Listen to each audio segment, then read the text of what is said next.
Hello and welcome to the Two Man Booth, your weekly scheduled podcast on the crazy world of professional wrestling. With me, Jonathan. And me, Adam. And we'll start this week as we always do with the news. And the WWE announced a loss for Q4, which is not great news. Vince McMahon has blamed the loss of viewers recently on talent injuries as well, which was an interesting one. Network subscribers were not up in the way you would expect either, considering it was Rumble and Mania season. And despite all this, and viewership being massively down, WWE stock continues to rise. This makes no sense, does it? It doesn't. Nearly $100 a share now. At the same time, though, I do feel like that's a trend that will eventually reverse itself if they continue going down the path that they are at the moment, where the content's getting worse and fan interest is getting lower and lower. And I don't ever feel like they're going to get to a point where they're going to be in financial trouble, but I do feel like they will become less of a successful company than they have been in recent years. I do think that is coming unless they severely buck their ideas up.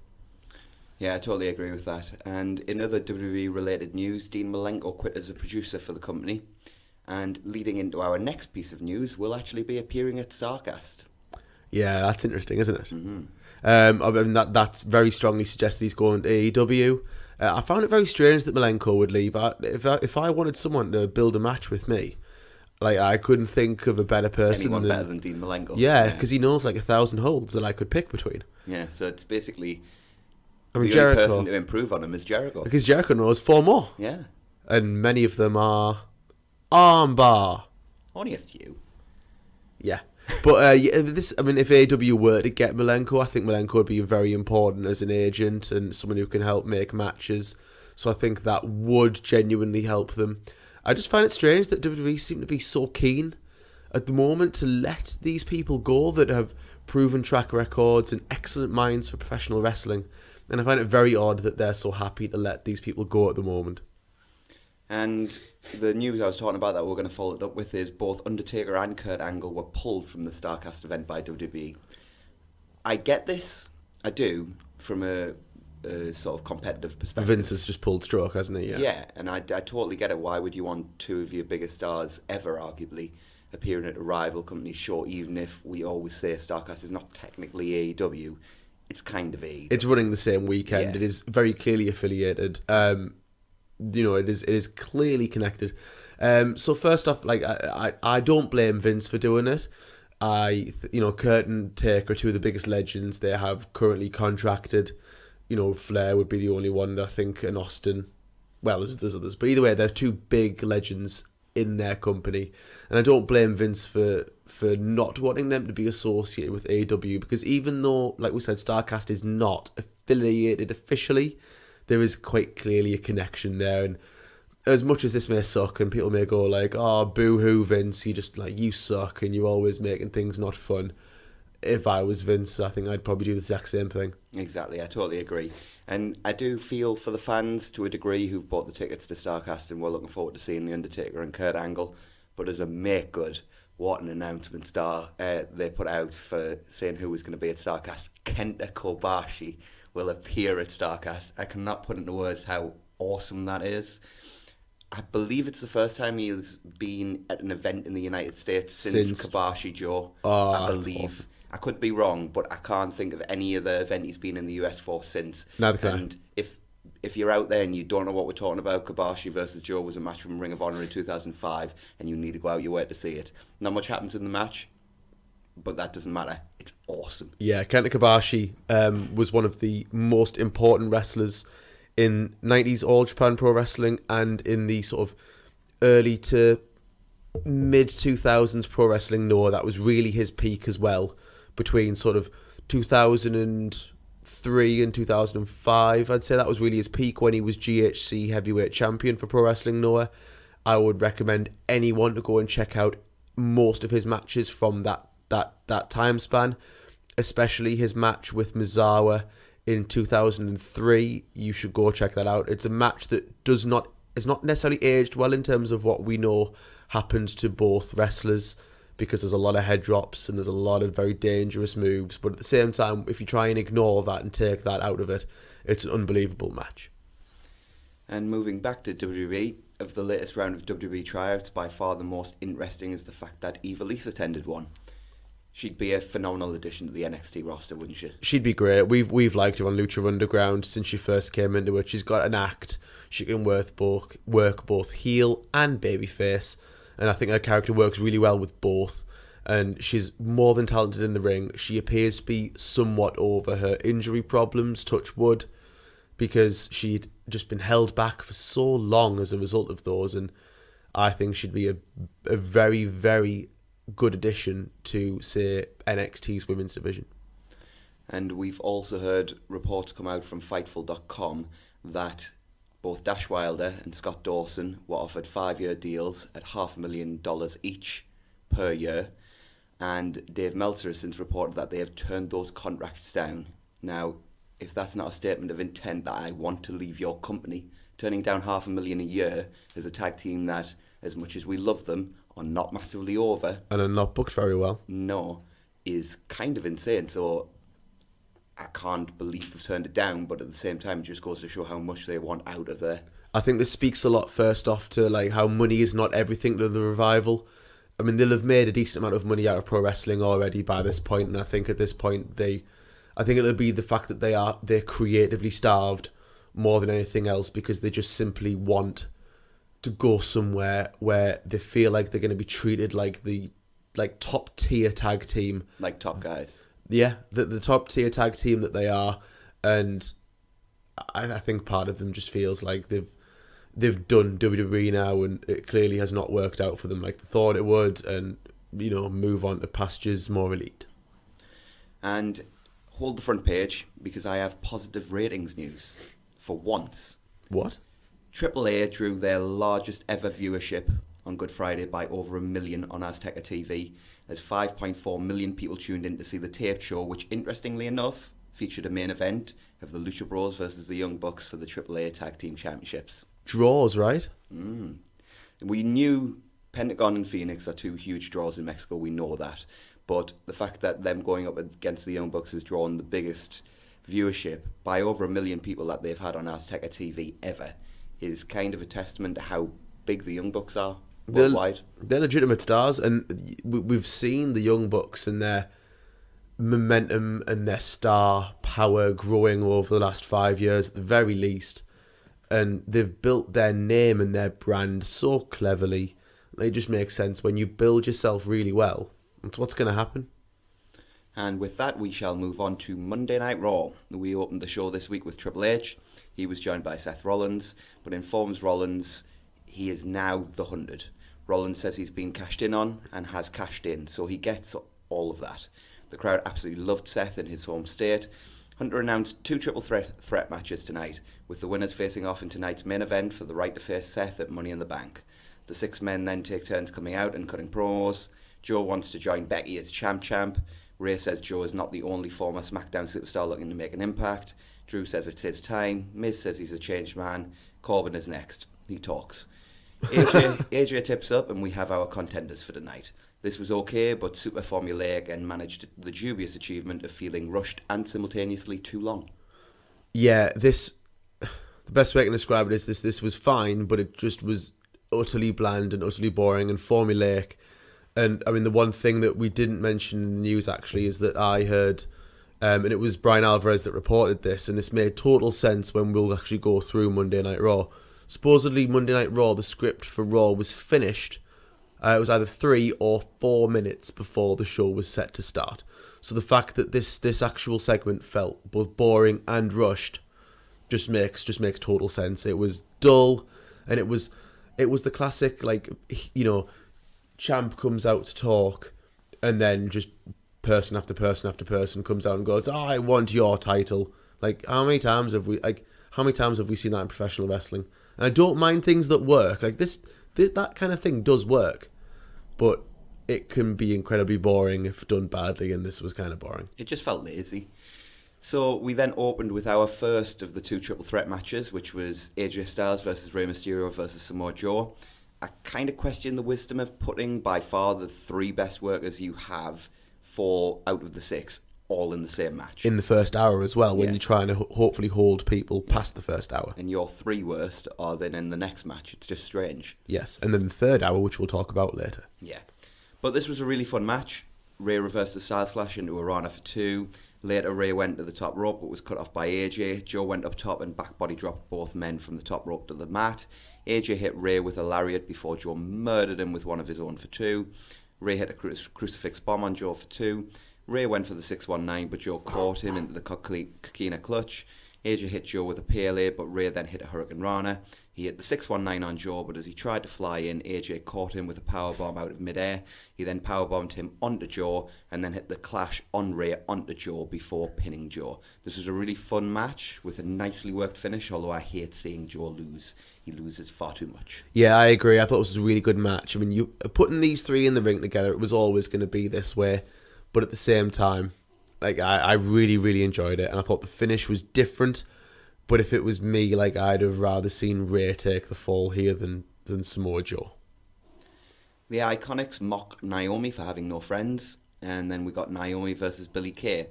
Mike Rome introduced her as Peyton Billie Kay, which kept the commentators amused for this incredibly short match as Naomi got rid of Peyton and hit a sunset flip on Billie for the win. The most entertaining thing about this was Mike Rome screwing up the introduction. Just like, why? Why are they losing so much? I don't know. I know they don't need loads of credibility, but they do need some. We've spoken about this since they won the titles. I don't mind if they're losing every week, if they're losing for reasons, like actual reasons, not our joke reasons. Like if they're losing for actual reasons, I don't mind them losing week by week. But they're seemingly losing to Naomi for no reason. Can you see a match coming up with Naomi and a partner? Because I really can't at the minute. So what's the point? Yeah, just means nothing. So Bray has dolls again. And then Baron Corbin... What? Hang on, have you just skipped past Firefly Funhouse? No, that's later. Oh, right, That was later in the show. Oh, I was really concerned there. There was just another vignette with him in the... Oh, right, I'd missed that. So we then had Baron Corbin versus The Miz versus Drew McIntyre. Corbin and Drew isolated Miz early on, but in a standard wrestling trope, we'll go with standard wrestling trope number 4, they eventually turned on each other. Miz was actually a really good babyface in this match, shoddy yes kicks aside. Miz took both Corbin and Drew out on the outside, but when he rolled Drew in, he got caught with a reverse Alabama slam, which did not look pretty. Miz dumped Drew, but then Corbin hit a deep 6 for 2. Miz took out Corbin on the outside and went back and forth with Drew as the crowd got quite hot. Corbin came back in and Miz counted End of Days pretty sweetly to hit a DDT for 2. He went for the skull-crushing finale, but ate a Claymore from McIntyre. Corbin sent Drew out of the ring and picked up the scraps by pinning Miz. This was good, and as I said, Miz shone here, but it was a noticeable step, or maybe 3, below the other 3 were. AJ cut a promo post-match talking about facing Corbin in the main event. Yeah, like, it was okay, but it was just okay. And Miz... It was better than I expected it to be. I mean, Miz tends to stand out. You noticed, Miz is very good in multi-mans. Like, if you notice, most of the multi-mans I've ever seen Miz in... Yeah, actually... He just I don't know what it is, but he just seems to be very good at them. I've never seen a bad Miz multi-man, but really of all the people that had to win this match, like Baron Corbin. Out of the 3 people in this match, who's the one that you wouldn't have wanted to win? And not because he's a good heel, just because he flat out sucks. Baron Corbin. Exactly. Like if Drew had won, or Miz had won, I'd have been absolutely fine with it. Like, because they were going to lose later on in the night. Spoilers. So, what was the problem with it? Beyond me. Yeah. But their infatuation with Corbin continues to just blow my mind. So next up we had Sami Zayn. He said he was brave because he had the courage to tell the fans they were horrible. He talks about not being bitter and being happy and shows himself all around the world being happy. But when he had to come back, he got depressed. Not because of the owner or the wrestlers, but because of the fans. He buries Des Moines, Iowa, and suggests the fans take a trip to hell. Sammy was good here, but not quite as good as last week, and to be honest, that's a trend I think will continue until he has an actual feud to get into. Speaking of which, Cedric was out next, and she had a stare with Sammy. From 1900 to 2018, I would have assumed this meant we were about to see them feud, but they do so many weird things that mean nothing nowadays. I don't even know anymore. Totally agree. Whether it goes anywhere, we'll see. But I have such little faith in them to actually build things properly that until I see it, I won't believe it. So next up we had Cedric Alexander versus Cesaro. The crowd were unfortunately dead for this, but they worked well together. Cesaro dominated early as Corey actually did some good commentary by putting over Cesaro as a great defensive wrestler, allowing Cedric to control the pace but thwarting him and taking advantage of his mistakes. I really loved that line. Cedric went for the flatliner but was countered until he managed to counter into a Michinoku driver for 2. He hit the neuralizer, which sent Cesaro to the floor, and Cedric hit a tope. Sadly though, his springboard allergy has followed him to the main roster as he jumped straight into an uppercut as Cesaro picked up the win. This was fun, and I'd like to see what they could do with more than 5 minutes, but Cedric is losing already. Oh, by the way, Cesaro's on Raw now. Yeah, so that was announced. This for me, this really felt like exactly what I feared that would happen to Cedric. He's basically been brought up to be enhancement talent.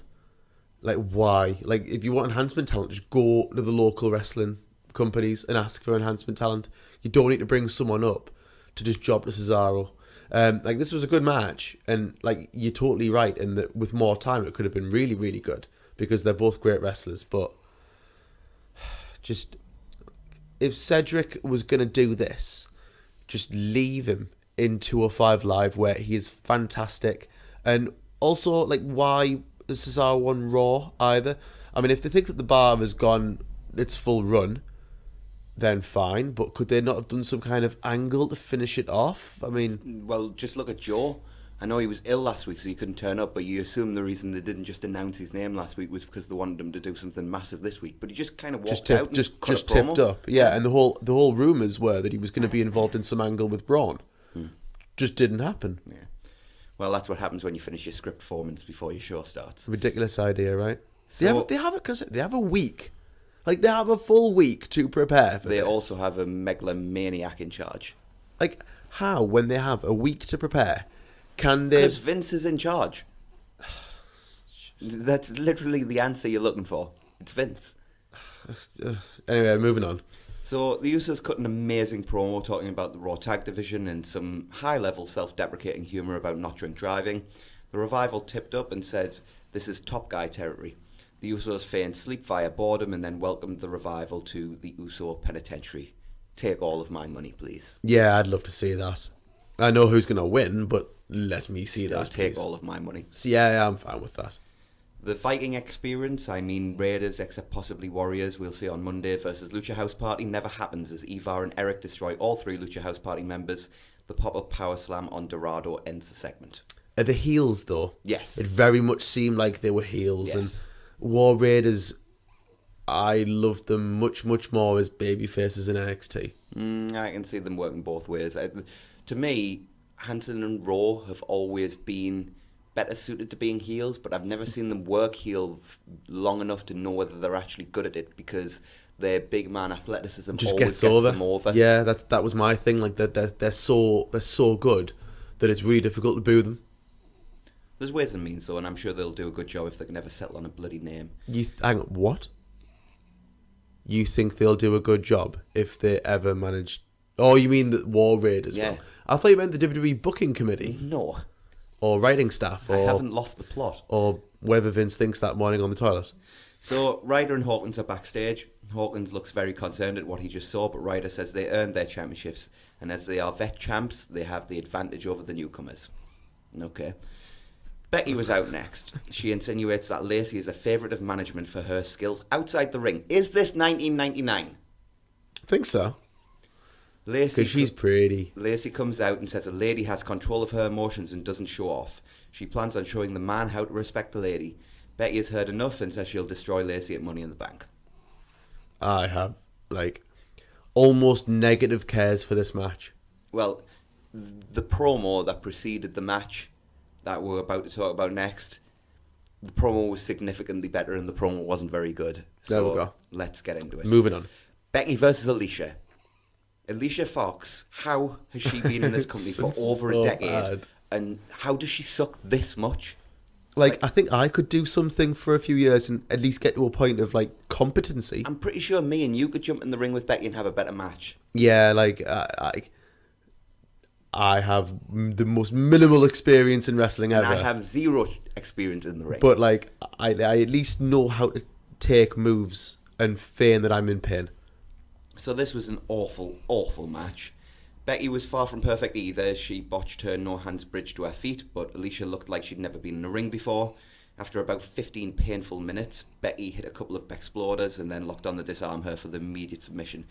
Like, Becky can take out the whole Riot Squad, who have some semblance of talent, in no time at all last week, and this week Alicia practically goes to a Broadway with her. It's ludicrous.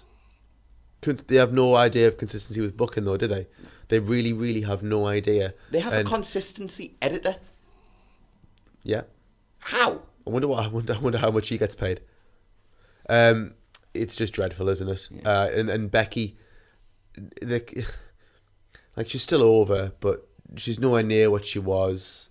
And like, Becky should be a mega star by now, and she just feels like she's a top star, but it just kind of feels like she's a top star by proxy. So Lacey then laid out Becky with a couple of women's rights post-match.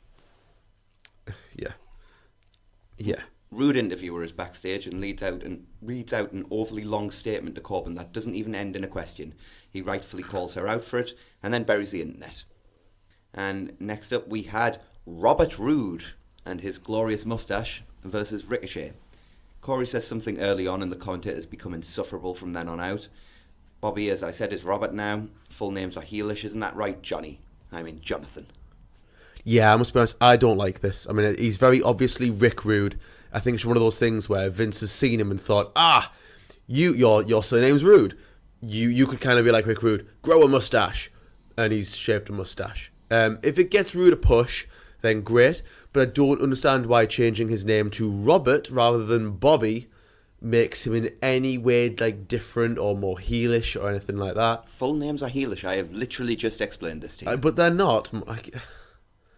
They're not more heelish. Anyway, whatever. If he gets pushed, look, good. Rude's moustache is indeed glorious, but this match lacked a little something. Rude dominated early, but Ricochet eventually fought back and hit a springboard clothesline and then a running shooting star for 2.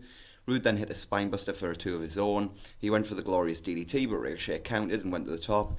He rolled through of what looked like a regular 450 attempt, and Rude sent him into the turnbuckle before hitting a high-angle glorious DDT for the win. I like Rude, but this was flat and a really rubbish way for Ricochet to lose his first match on the main roster. Yeah, I didn't realise it was his first loss, but it felt very strange that Ricochet is now losing. I mean, don't get me wrong, he has to lose at some point, but it really felt like, of all of the people to have his first loss against, like a recently repackaged Rude, like really, it just. I know what you mean. Yeah, didn't work for me. And then it was time for our main event, AJ Styles versus Baron Corbin. I think we all have to bite the bullet here and send Baron Corbin to New Japan Pro Wrestling just to see if Kazuchika Okada can get a great match out of him. Because tonight we found out AJ Styles can't. Or at the very least, I would love to see Okada give him the Rainmaker. It's time for Okada to step up. Might though. Would that be his greatest achievement ever if he could get a decent match out of Baron? Well, I always thought getting a decent match out of Bad Luck Fale was an achievement, but getting a great match out of Baron Corbin... Is Corbin worse than Fale? Yes. Yeah. That's bad. Yeah, it's bad. Yeah, I'll let you keep going. So, Styles hit a strike combo and followed with the sliding forearm. He looked for the Styles Clash, but Corbin fought out. AJ connected with the Pele kick, but then got caught with a deep 6 for 2. AJ got the calf killer, but Corbin fought out. Corbin went up to the top for some reason, but AJ dumped him off and followed up with a phenomenal forearm for the win. And then post-match, Seth came out and then shared a tense handshake with AJ. That should be great. That will be great, but again, it felt like very formulaic, very standard. I didn't mind it though, but like this whole Raw just felt like half-baked, just half done. It didn't feel like they'd put a lot of work into it, and considering that they only finished it 3 minutes before, how can they have not put a lot of hard work into it? It just felt boring, it felt dull, it felt flat, and I wasn't a fan. And as soon as I saw what was happening, I was just like, right, this looks like a really, really poor Monday Night Raw. And sitting through it was not enjoyable. The match itself was not great. AJ Styles is much more capable of many, many better matches, but I do like the fact that they have gone with AJ quickly to go against Rollins. I do think AJ will be clearly the heel, either a heel or clearly the heel of the feud. I kind of feel like he's going to play a subtle heel to Rollins, who will be the clear babyface. I just feel like when he loses, we're probably going to see AJ turn either after the match at Money in the Bank or the next night on Raw. Good, because it's about time. Like we've spoken about the fact that AJ's been, a babyface for so long now. It kind of makes sense. I didn't hate this episode as much as you did. I thought it was boring and bland. I just thought it was okay. Like, the stories and promos mainly sucked with a few exceptions, but the wrestling was mainly good with a few glaring exceptions. But that's the problem. Like, they've got a really great roster that can really, really go in the ring, but for the love of God, they can't write engaging storylines anymore. The wrestlers can do all the great work in the world, and they do, but they just can't tell engaging stories that make you care. So with that, we will move on to Raw viewership. Raw's viewership was pretty terrible this week, Dear. drawing just 2.37 million viewers, down 11% on the week and 24% on the year, and the lowest number outside of football season in modern history. And with the traditional decline coming up, things can only get worse. It's happening. Worser. It's happening. Worser, whatever it is. Much, much, much worse. The week viewership was precipitated by a huge drop in the second hour. Spoiler alert, Baron Corbin does not draw. The first hour averaged 2.68 million viewers, with hour 2 at 2.30 and hour 3 at just 2.15 million. Getting close to that below 2, aren't we? Yeah, it's not going to be long. No, it's happening. Bad numbers. It would write a better television show. Yeah. I have no sympathy anymore, and it's coming, and this company is getting worse and worse and worse and worse and worse. Book better wrestling. And with that, we will move on to SmackDown Live. We started the show with Shane.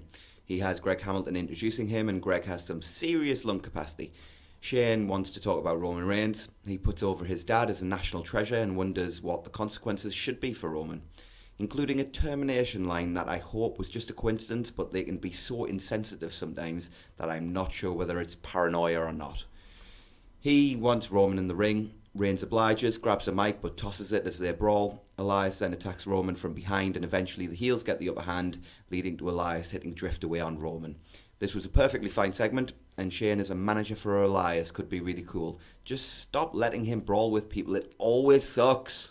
Yeah, so I didn't mind this, and I think it's a pretty decent way to start using Roman. And Roman's getting over. Like, if you notice, like, he's getting cheered.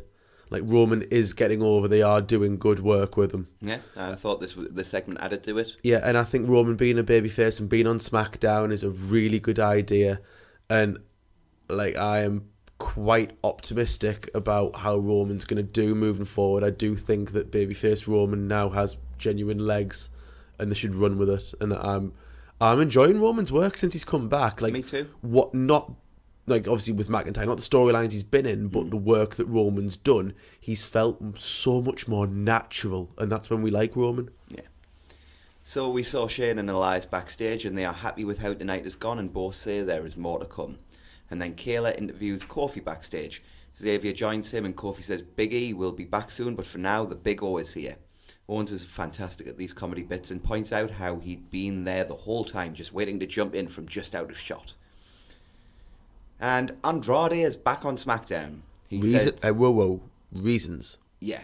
He and Zelina cut a backstage promo where she explains his sudden return to SmackDown as them not letting Balor run away. Andrade promises to destroy the myth that is Balor. At least this means we got Balor versus Andrade. Yeah, but the explanation's just utter nonsense. Like, why can't they just get their stuff together? Yeah. It's almost like they should have known Charlotte and Andrade would have been upset about being split up and put on separate rosters. They never. Thing is though, like, they never used to care.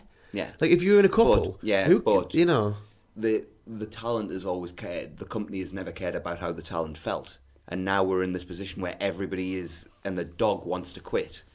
That they're trying their best to keep people as happy as possible. And I suppose Andrade was one of those people.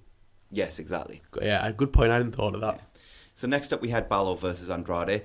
I believe this was non-title, and I have no idea why. Anyway, this was a good match, although not as good as their Raw outing. Balor hit a DDT and followed it up with the standing double stomp. He went up top, but Andrade cut him off. He hit a top rope Hurricane Rana, but Balor rolled all the way through and tossed Andrade. He followed with a tope con hilo, but Andrade got the upper hand when they got back in and hit the double knees in the corner for 2. Balor got the upper hand with the Scorpion elbow drop, and then Zelina headed up top, but Finn jumped, and so Andrade caught her and put her safely down, but then he hit a shotgun dropkick. Balor then hit the coup de grace for the win. This was good, but not great.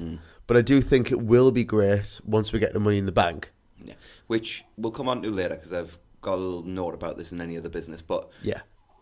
it looks like they're going to be doing Balor versus Andrade for the IC title either at Money in the Bank or sometime in the future, depending on whether either man's in the Money in the Bank ladder match. But he doesn't get a title shot for this match, having beaten Balor on Raw. So if they then do their next match as a title match, it means winning against the champion does not get you a title match, but losing against them somehow does. Explanation, please? I know what they'll be thinking. They'll be like, oh, but it's the rubber match. It's best of 3. Yeah, but he already beat him. He was 1-0 up. Surely that earns him a title match. Yeah, he used to. It's stupid. Anyway, Elias says he's money, in song form, of course, and challenges Roman to a match at Money in the Bank. Shane then comes to get him, and they leave.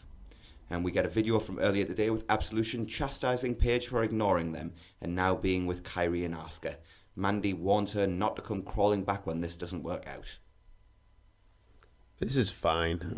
It's fine. It'd be a fine first feud for Yeah. Kyrie and Asuka. And we've talked about how we both like Mandy and Sonya. Like, they're both...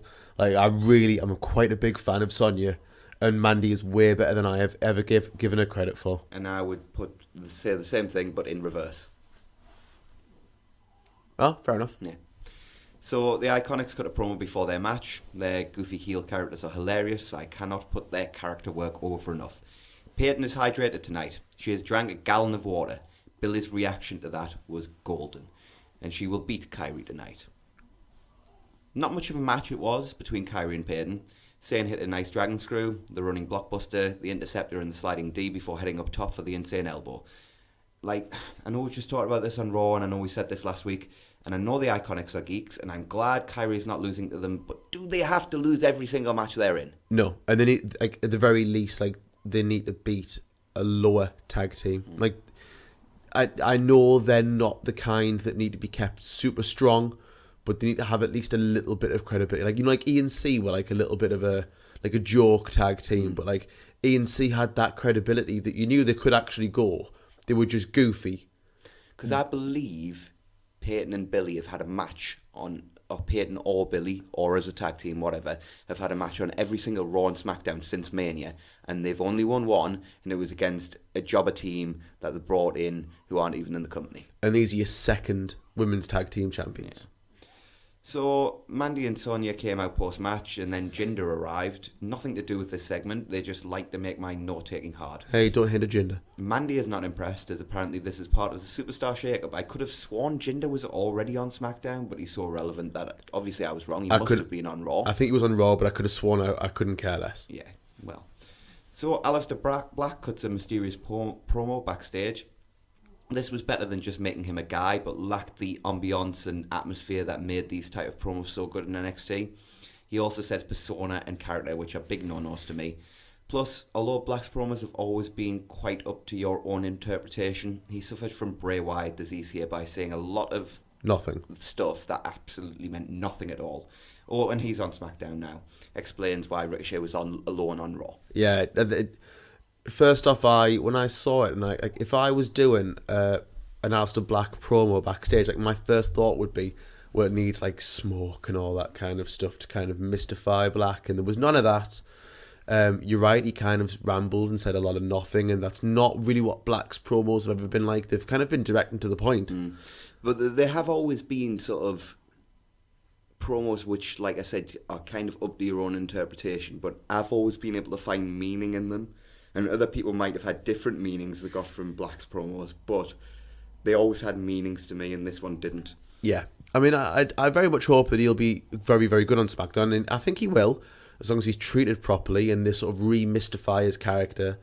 But I do feel like they've missed a couple of steps with him so far. Totally agree. Next up, we had Chad Gable versus Jinder Mahal, but it never took place as Lars turned up and wrecked Gable during his entrance and then annihilated both things whilst Jinder ran for his life. Truth then tipped up looking upset. It doesn't help him as Lars easily dispatched him and hit the Liger bomb.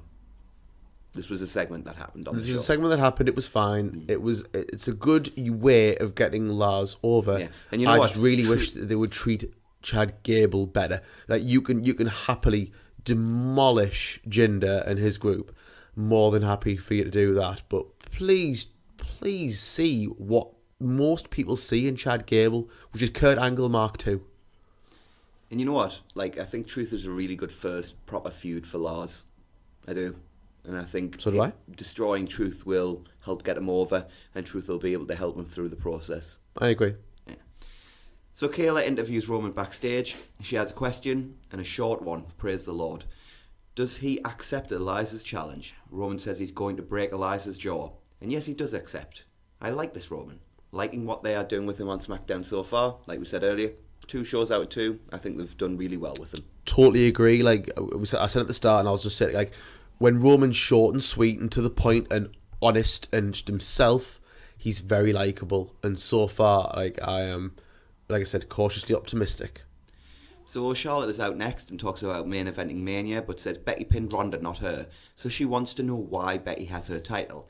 It was winner take all, Charlotte. It was winner take all. That was literally the tagline for the match. Yeah. I know heels are meant to be bad guys that'll do anything to twist things their way, but this is a tad ludicrous. Becky comes out and explains it was winner takes all. At least she has her brain switched on. She didn't beat Charlotte because she was too busy beating the woman no one else could beat, not even Charlotte. Charlotte says she's in Becky's head, but Becky says every time they face, she owns Charlotte. Charlotte says she's next in line, which Becky scoffs at. Bayley comes out and says we've seen this all before, but Becky has 0 wins over her. Charlotte tells Bayley to get to the back of the line, but Bayley wants to earn her shot for once and proposes a match. This was a really good segment, and as such, I kind of managed to immerse myself in the story and really got behind Bayley and Becky whilst being annoyed at Charlotte despite thinking she is actually awesome in real life. So this was really good stuff. And actually, segment of the week. Yeah, I agree. I was just about to say, like, I hadn't thought of segment of the week, and I thought it must be this. I really liked this. I thought Charlotte's heel work was good. I really liked Becky's babyface work. I thought it was very, very good. I loved the line about, I beat the person that you couldn't beat. I really liked that. And I thought Bayley's edition was really good, so I was more than happy with this, and I thought it was probably the best. I agree, it's probably the best segment I've seen on WWE TV this week. So when we got back from break, we had Charlotte versus Bayley. They had a good match. It was sloppy in places, but better than anything I've seen Bayley do in a singles environment in eons. Yeah. Working with Charlotte does wonders for you. Who knew? Charlotte chop blocks the knee, but eats a lovely looking knee strike from Bayley. Charlotte levels Bayley with a big boot and heads up top. She goes for the moonsault and tries to land on her feet, but either she jumped too far or Bayley didn't roll quickly or far enough as Charlotte kind of crumples standing on Bayley when she lands. Bayley hits a release German, gets 2. Bayley hits the shotgun sunset flip and gets another 2. She goes up top, but Charlotte takes out the leg. She immediately goes for the figure 8, but Bayley counters into a small package as the crowd lives and dies with every movement, and they buy this as the finish, but Charlotte just kicks out and then hits a lovely spear that Bayley bumps like death for, and that gets the win. Really good stuff here, even if I wish we'd leave Charlotte versus Becky alone for a while. Yeah, I'm kind of on the same lines as you. I think Becky's been done a lot. I do think they need a fresh matchup, but like, really, what else is there? Asuka's tied up. I kind of do get it. But you know what? Becky versus Bayley would have been perfectly fine, and you know what's really, really annoying about this? They've never faced each other on the main roster, and yet on SmackDown this coming week, they're just giving it away on free TV. They're doing Becky versus Bayley for no reason. Build it up to Money in the Bank. Make it seem important. Of course.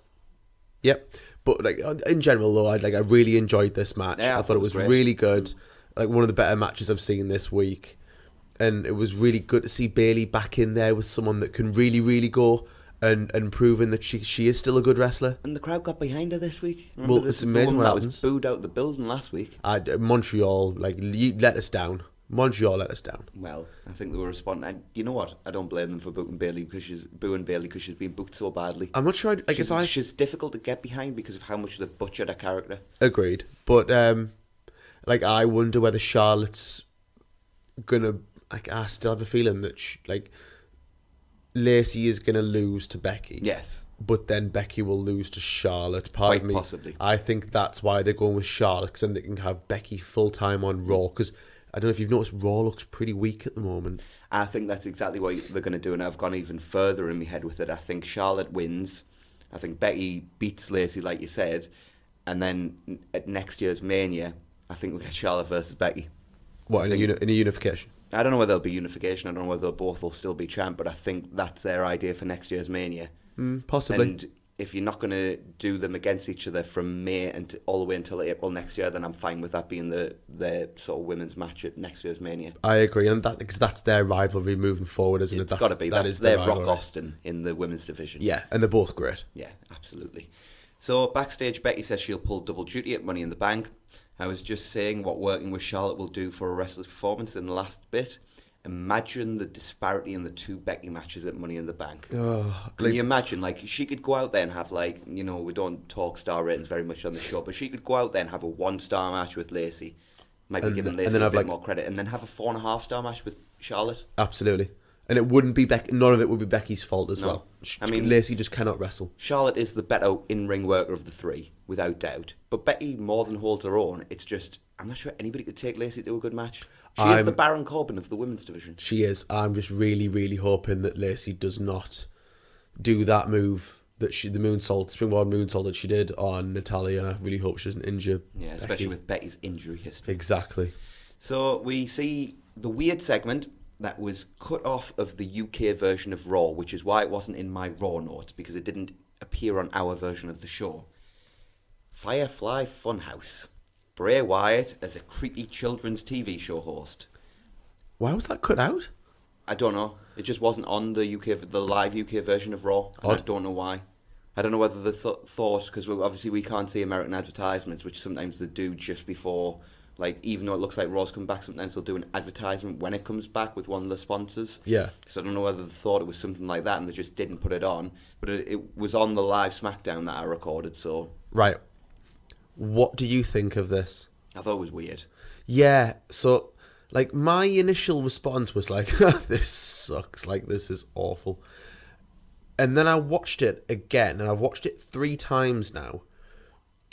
And I don't think it's good, but I'm not sure it's going to be rubbish either. I'm pretty sure it's going to be rubbish. I genuinely, if anyone's going to get that character over, I think it'll be Wyatt. Yeah, Bray's not the Undertaker, mate. No, but I do think it's possible, and it's got a creepiness about it. So it is achieving what it's aiming to do. And obviously, like, you know, Sister Abigail is the witch. And then you got the buzzards, and there's all of the old Wyatt stuff around. It's just, I think it could work. I don't have any faith in them being able to do it, but I think it's a unique idea. Like, apparently Wyatt was the one that pitched it, and has gone full steam ahead into making this character great. And if he's bought into the character, then it's got a shot. I don't hate it. I don't love it. I'm very much on the, like, let's wait and see. Because at first I thought it sucked. Well, you know, fair play to Wyatt if he's fully behind it, and, you know, I really hope it does work out, but I'm sceptical. So am I, but I'm sceptical with them booking, like, I'd be sceptical of them booking Stone Cold Steve Austin in 1999. That's how sceptical I am of their booking at the moment. So next up we had our main event, which was Kofi Kingston versus Shinsuke Nakamura. Big O does the entrance announcement again, and he and Xavier are on commentary for this one. Every time they cut to the New Day announce table, it shocks me how much I'd prefer to hear that commentary than actual commentary. Then again, it's not Raw's commentary team, so I probably shouldn't complain. This was a fun match with Nakamura and Kofi working well together. Nakamura had control for a while, but Kofi fought back with chops. He hit a dropkick, but Nakamura hit a series of kicks and then hit the Ishimori-style sliding snap German off the ropes. Hope that's part of his moveset going forward, because it's awesome. Nakamura goes for the Bombardier, but Kofi hits a jumping single stomp. He follows up with the SOS, but Rusev, in his suit, for some reason, breaks it up for the DQ. And then post-match, Xavier and Big O make the save. Big O takes Big E's place and is the launching pad for Xavier to hit a tope con hilo onto Rusev on the outside. Russo was there. Russo was there. Was there a swerve coming at him? Well, actually, Actually, there was. He eats a Kinshasa from Nakamura for his troubles, though. Big O is tending to Kofi when Nakamura tries to attack from behind, but Kofi pushes KO to safety and hits Nakamura with the Trouble in Paradise, only for Kevin Steen, MF, to arrive on the scene and lay him out with a sewer kick. Yeah, I was right. He beats Kofi down and then talks trash to him until Kofi fights back, only for Owens to get the upper hand again. Xavier saves Kofi from the apron powerbomb, but then gets mullered by Owens and gets the apron powerbomb for his troubles. This was a great turn in a vacuum, as we love to say on this show. And Owens is overall a better heel than he is a face. That being said, he's been a heel for so long and actually became stale. And that I was all about this face run, and I think it needed to go on for a while, and this feels like a step in the wrong direction. At least the matches are fresh and will be good. Right, I agree. I think the turn itself was really good, really well executed, and he got heat for it. The problem is I do genuinely worry that it's too soon, and that I was going to say Steen, that Owens needed a babyface run at least to set up a heel run later, because he's an infinitely better heel than he is a babyface. He's a good babyface, but he's an unbelievably good heel, and you've got to be a good guy for a good amount of time for the crowd to really hate you. Like you have to be loved before you can be absolutely hated. Yeah, like I think it was The Rock. The Rock. That was the Rock line. Yeah, and I think he needed a little bit of that.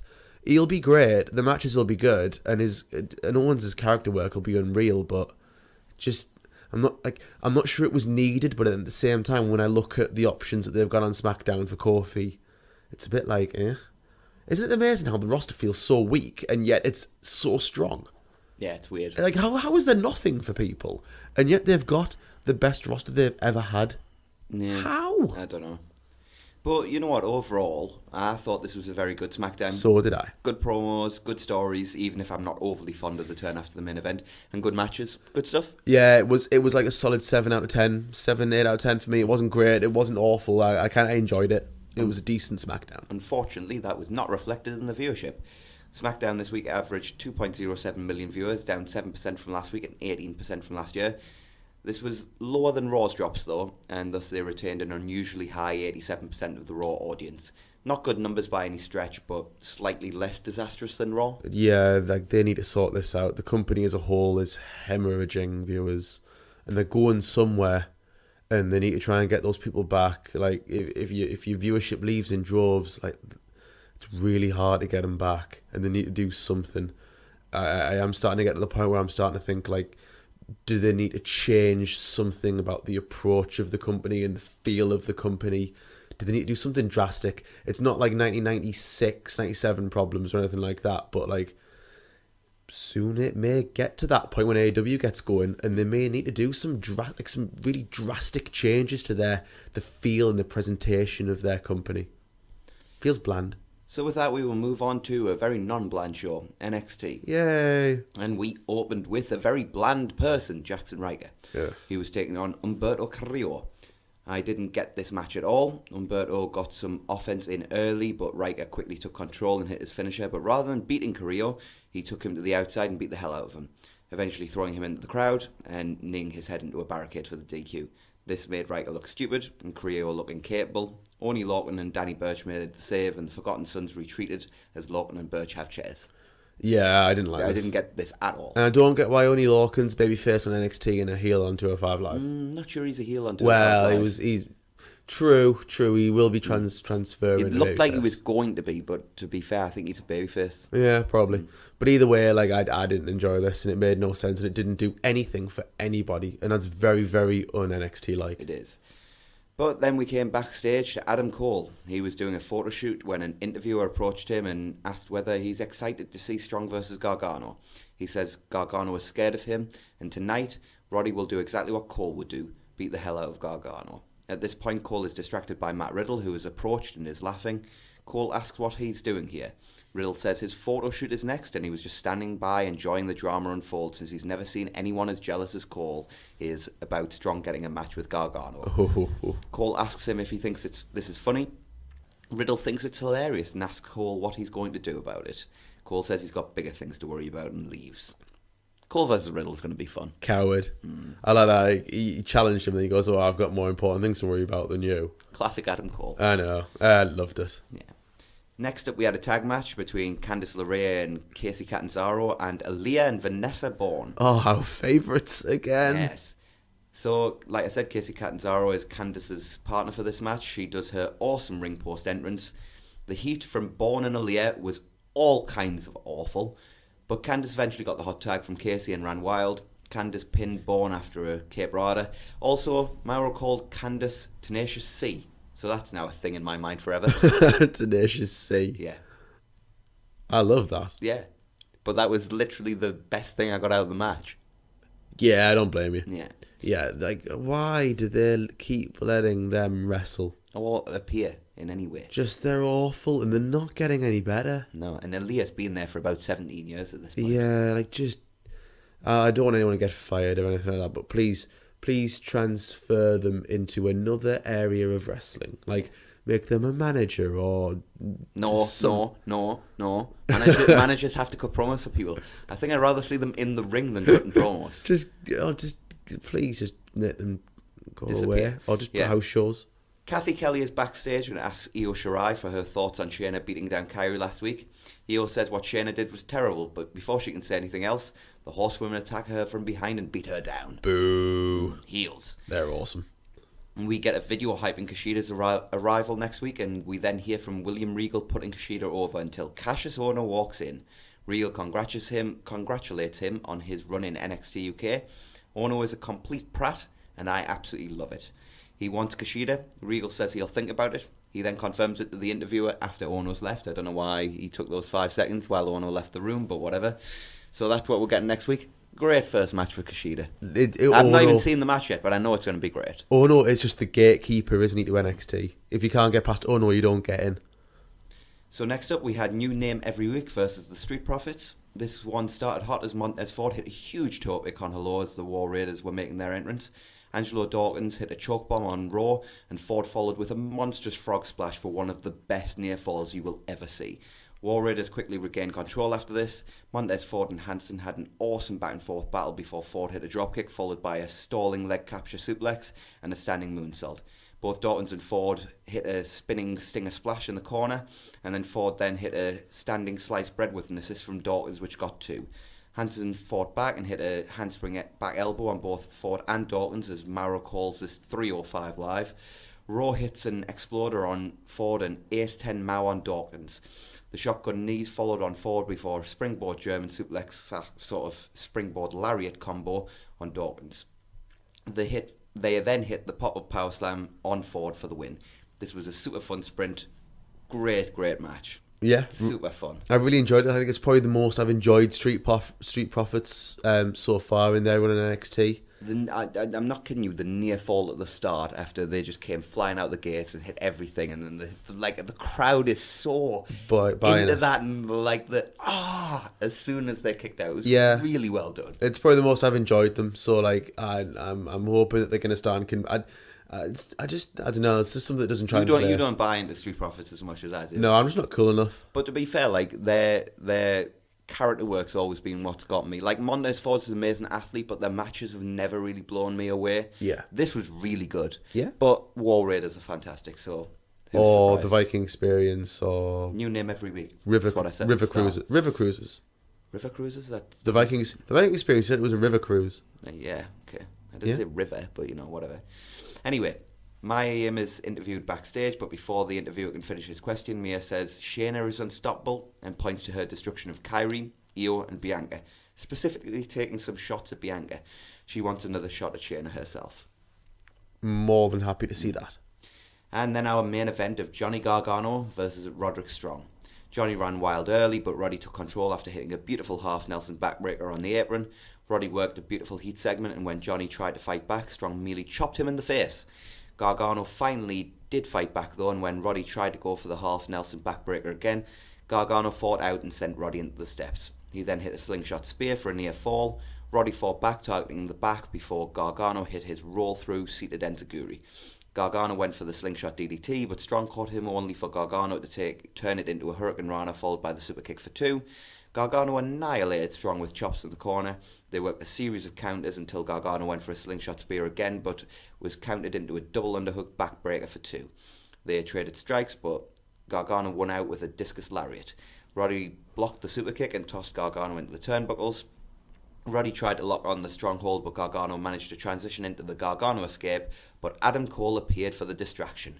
Undisputed Era joined him, but Matt Riddle came out and fought Fish and O'Reilly. This distracts Cole, and for some reason Roddy tries to grab him by the hair, leading to Cole hitting an enziguri on him, thinking it was Gargano.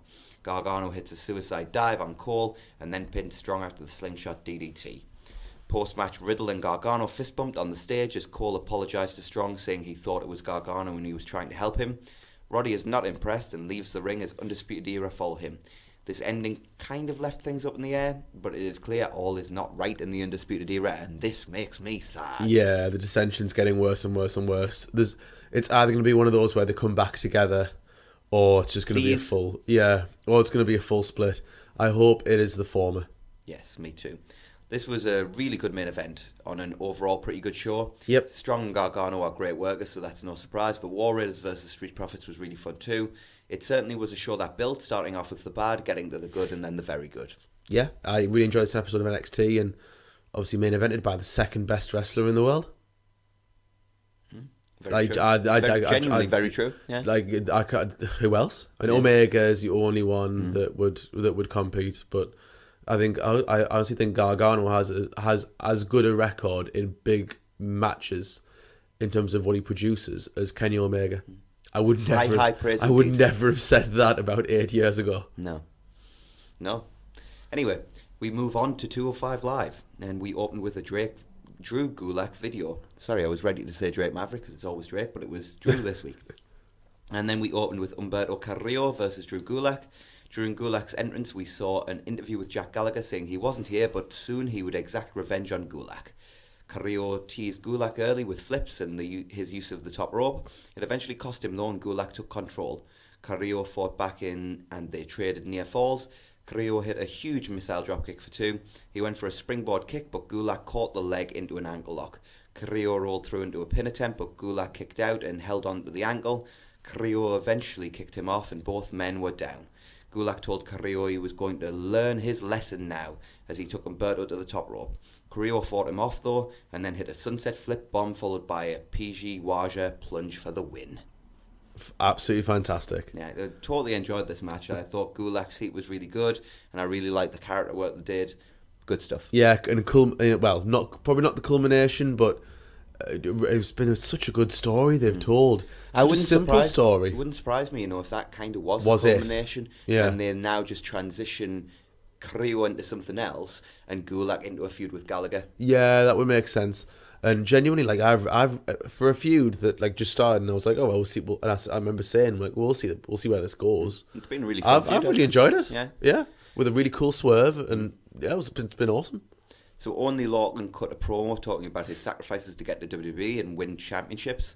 Arya Daivari stands between him and his shot. He puts Daivari's toughness over and says that's the kind of fight he likes.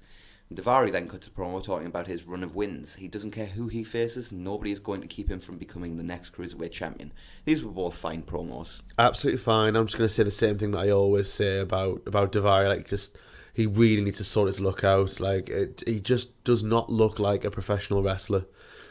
So we cut backstage where Drake Maverick is with Mike and Maria Kanellis. He puts Maria down for what she did last week, and then Kendrick turns up, upset that Maria cost Tozawa last week. Maria calls Tozawa a coward. Kendrick keeps repeating that Tozawa can do his own fighting, and Mike asks him why he's here then. Kendrick says he probably should leave. He was only a distraction anyway. And with that, Tozawa attacks Kanellis until security pulls him off. This allows Kanellis to land a shot on Tozawa before being pulled away as Maverick berates both men. Absolutely fantastic segment. Totally, really, really enjoyed it. Kendrick's comedic timing is phenomenal. And that bit where he was just like, I'm only the distraction anyway. Yeah. And Tozawa comes flying in out of left field. It was brilliant. Loved it. I'm enjoying that feud more than I should. Yes. I think Tozawa and Kendrick can make anything enjoyable. Anything good, and that is saving Mike. And anything literally is Mike Kanellis. Yeah. And then it was time for our main event, with Arya Daivari taking on Oni Lorcan. They went back and forth early until Daivari took control of the match. Daivari locked on the $1 Million Dream. Lorcan reached the ropes, but for some reason the ref didn't call for the break, so Lorcan went for the Bret Hart finish, but only got 2. Lorcan started fighting back at this point, though, with suplexes and uppercuts and a plancha. He went for the half and half, but Daivari fought out. He went for a top rope move, but in an uppercut in midair. Lorcan followed it up with a running blockbuster for 2. He went for the half and half again, but Daivari fought out, hit a super kick, and then locked on the $1 Million Dream again. Lorcan looked like he was fading, but fought out of the hold and slapped the daylights out of Daivari before hitting another running uppercut. He took Daivari to the top, looking for the top rope half and half, but Daivari sort of elbowed him off, but then missed the splash. Lorcan hit a series of moves in the corner, but went to the well once too often and ate another super kick. Daivari hit a frog splash and followed it up with a hammerlock lariat for the win. This was an okay main event, but I don't get Lorcan losing the week after a huge win against Cedric, and I still don't get the appeal of Daivari.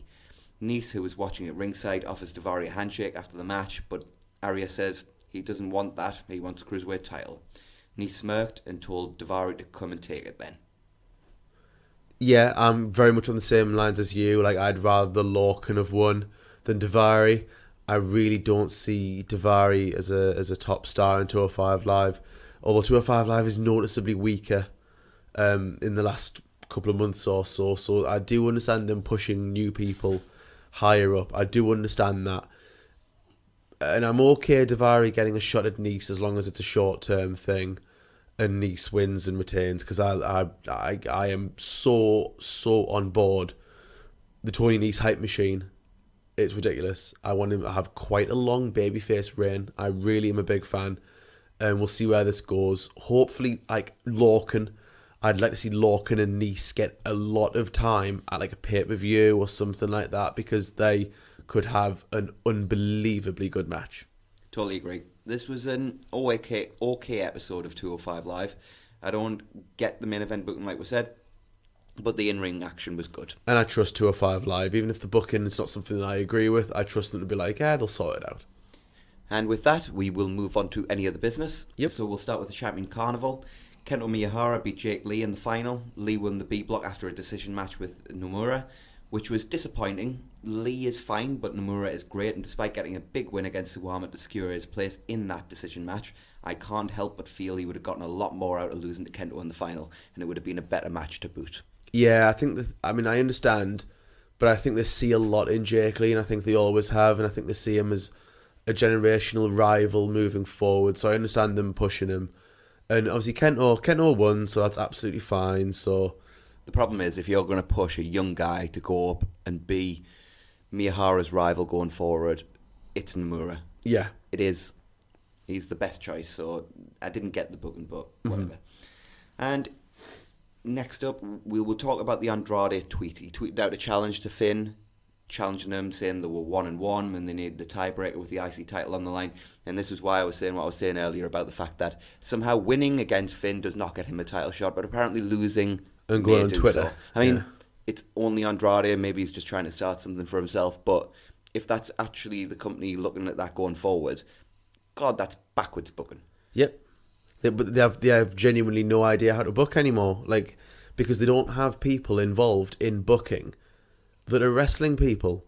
They have TV writers, and they don't understand. TV writers understand that in order to get to somewhere, you have to earn your way to it. You don't earn your way to it but not get it, and then when you prove that you are not worthy of it, you then get it. Yeah, that is not what works in TV. Walter White proved that he was more than capable of running his own drug empire. Yeah. He didn't just do it because he sucked at it. Yeah. Whatever. Yeah. Anyway, Impact had their latest pay-per-view this past weekend, and as has become the pattern, it was a pretty good show. It did look good. Pretty much everything was decent, although Brian Cage defeating Johnny Mundo was a bit of a disappointing match. Right result, but a bit of a disappointing match. But Lucha Bros versus LAX and Full Metal Mayhem and Tessa versus Gale were both great and well worth going out of your way to see. ROH and NWA held the Crockett Cup this weekend too. There was nothing blow away, but it was a fun show. Villain Enterprises won the Crockett Cup, whilst Nick Aldis retained the world title against Marty Scurll, and Colt Cabana defeated Willie Mack to win the NWA National Championship. The best thing about the show, though, was seeing the old ROH logo. Loved seeing that. Yeah, it was really cool, and obviously they blended that in with the old NWA ring as well. It was really cool, and Really cool. I will check out that show. But my main thing that you talked through is I will be checking out Rebellion. It did look good. All the matches looked pretty decent as well, so I will check it out. There was nothing bad on the show, but I'd definitely say if you were going to pick 2 matches from the show to watch the main event Full Metal Mayhem and watch Tessa versus Gil, because they were both very, very good. Yeah. And Kota Ibushi retained the Intercontinental Championship in a highly recommended match against Zack Sabre Jr. Shocker. And Jay White defeated Hiroki Goto in a match that was very good, but not highly recommended in sort of the 2 recent big New Japan shows. That makes sense. I think that would be good, but not great. Yeah, which is essentially what it was. Yeah. And Riki Choshu will be facing off with Tatsumi Fujinami one last time in a 6-man tag on the 26th of June at his retirement show in Korakuen. I couldn't believe I hadn't seen this. Yeah. I'll check that out. I'm a massive Choshu fan. Lariats for days. And Fujinami's just... Fujinami. I'll check that. It'll probably not be that great, but I will check it out. There's a reason it's going to be a 6-man tag. Yeah, because Choshu's about 83. Yeah, it's Choshu's retirement show, so, He's retired several times. Yeah, okay. I feel like this one might have to stick. I know. And last but not least, Progress released the bracket for Super Strong Style 16. And Chris Brooks versus Ilya Dragunov is definitely my pick of the best match in the first round. What about you, Jonathan? For me, it's going to be Kyle O'Reilly against Chris Ridgway. I think that'll be a really interesting style of match because Ridgway has worked shoot style quite a lot, and we know that O'Reilly is very, very skilled at martial arts and has plenty of background in that style. And I think that may be quite a shoot style type match. I mean, Ridgway won the latest Tetsujin tournament, which is something that we need to get to, their last show that they're going to be doing later in the year.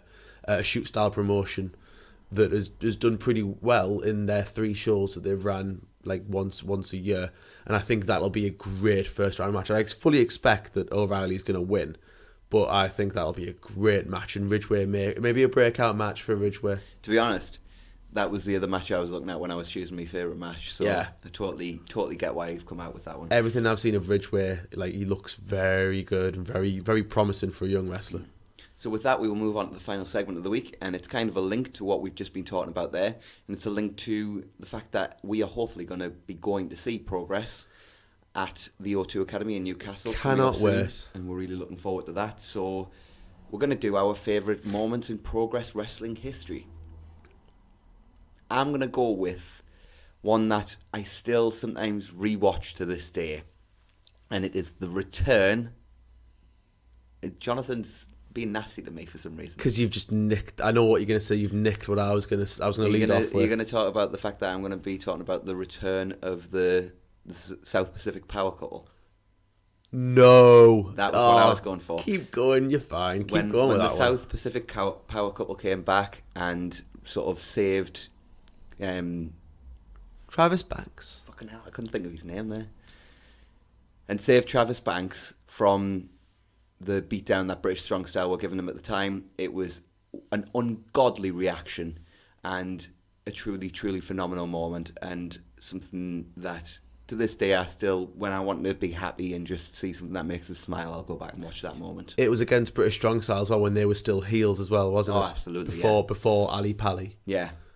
They were beating the living daylights out of, they'd beat down CCK, I think, and they were sort of destroying Travis Banks. They were. And then we did have this cool moment after the South Pacific Power Couple had come back, where Travis Banks is in the centre of the ring, and you've got Dahlia Black and TK Cooper on one side. Both of his groups. And CCK on the other side. Yeah. And it's just like, oh, this is a little awkward. This is you awkward. See him looking both ways. It's like when your ex turns up. But then Brooks and Lykos are like, no. Go celebrate with your dudes and kind of roll out the ring. It's a really cool moment. Yeah. Right, I'm going to go with another return. It's going to be from their show in Brixton Academy, and it is the return of probably, I think, the biggest name in terms of the history of Progress Wrestling. I'm gutted that he's not going to be there when we go because he's off to pastures new, but the return of Jimmy effing Havoc. Obviously, Havoc had been away, he'd been injured, he'd had a horrible injury. The main event was going on, and he came out, and just the crowd went absolutely berserk. Havoc was back, he was babyface, and he had a great run after he came back. I was very much in support of the fact that he should have won the title. I think that would have made a better story than Travis Banks winning the title, because I thought the idea of British Strong Style like holding the title hostage and Havoc being the one to finally bring Progress back to normality would have actually been quite a cool redemption arc. Never happened, but I thought it would have been great. But that's one of my first moments that I'll go for. Adam? Well, I'm going to go with along the same lines. You've just been talking about Jimmy Havoc and his regression against Progress came to an end at Chapter 20. Can't give the full title because the words in it are not nice. But it was Will Ospreay defeating Jimmy Havoc in an absolutely phenomenal match. No DQ match. They beat the ever-loving hell out of each other, as you would expect in a Jimmy Havoc no DQ match. It was a really phenomenal moment. The right person to end it. Really elevated Ospreay and was a fantastic way to end Havoc's immense title reign. Right, I'm going to follow on from that. I'm going to go with Chapter 9. And I think from the number you'll probably know what that is.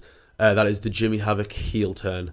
So obviously the story had been that Havoc was desperate to prove himself in Progress and prove himself as a legitimate wrestler who's no longer going to be a garbage hardcore wrestler, but he felt he kept being put in hardcore matches, and then eventually he came out to save Jim Smallman from the London riots, who were running riot in Progress, and then suddenly turned on Jim Smallman, hit him with a chair, and from then on formed a regression. And I think if you're looking for a moment that made Progress what it became more than any moment, it was that. I don't think Progress ever becomes what it has become, Adam, without Jimmy Havoc's heel turn. No, 100%. That story made the company. Yeah, it's like sometimes you can pinpoint, companies that have sprung up. Obviously, we can't talk about like the WWF and what really made them stand out. But it's definitely Jimmy Havoc for Progress in that sort of regression storyline, in the same way that it was Samoa Joe's title run in ROH that put that company on the map. Yeah. Without Havoc, Progress doesn't become nearly as big as it does. And without all the players that played off him. I was going to say, without Ospreay as the it wasn't just Ospreay though. But I mean, Smallman. It was everything to do with everybody being against Havoc. I mean, as Ospreay as the ultimate babyface to be the one to defeat him. I think if say it had been someone like Noam Dar, I'm not sure it has the same impact as Will Ospreay had. Totally agree. The one I'm going to go for next is not so much a moment, but kind of a match. And it's one of my favourite matches of last year. And it was from Progress Chapter 62. Fear No More, Come to Dust. And it was Volta versus Timothy Thatcher. And if you've not seen this match, it's about 20 minutes of these two beating the ever-loving hell out of each other for the Atlas title. And you should absolutely go out your way to see it. And with that, I think we'll go for the last one we're going to get from Jonathan. What you got for it? Right, there's quite a few that I'm choosing between here, but I'm going to go again for Chapter 36 at the O2 Brixton Academy. And I'm going to go for the main event. Haskins against Tommy End against the reigning Progress World Champion, Marty Scurll. Scurll was obviously at the absolute peak of his villainy, pun very much intended. At this point, he'd been champ for a while. He'd had 2 reigns, and he'd been absolutely brilliant as the top heel. Tommy End was still desperate to prove himself, and Haskins was on this great babyface run. And obviously, we then got the Havoc's involvement in that match. And it was one of those where it was overbooked to hell, but in a way that worked. Oh, in a way that worked so much. And then in the end, when Haskins eventually gets the win, it's just amazing. And Haskins was a great story, considering where he'd been in TNA and everything else. It was just brilliant. And I could have gone for several others, but I've gone for that one. Yeah, the Haskins Scurll story is phenomenal, and I loved everything they did in Progress. So with that, I think it's time to end the show for this week. We will be back hopefully at the more regular time of Friday, because we keep saying we're going to be back on Friday and then we keep delaying these podcasts coming out, so we'll apologise for that. Yeah, we'll be doing Friday this week. So Friday this week we will be doing our usual episode, so we'll see you then. But before we go, anything you would like to add, Jonathan? No, looking forward to being... Sorry, we're out of time. We'll see you on Friday on the Two Man Booth.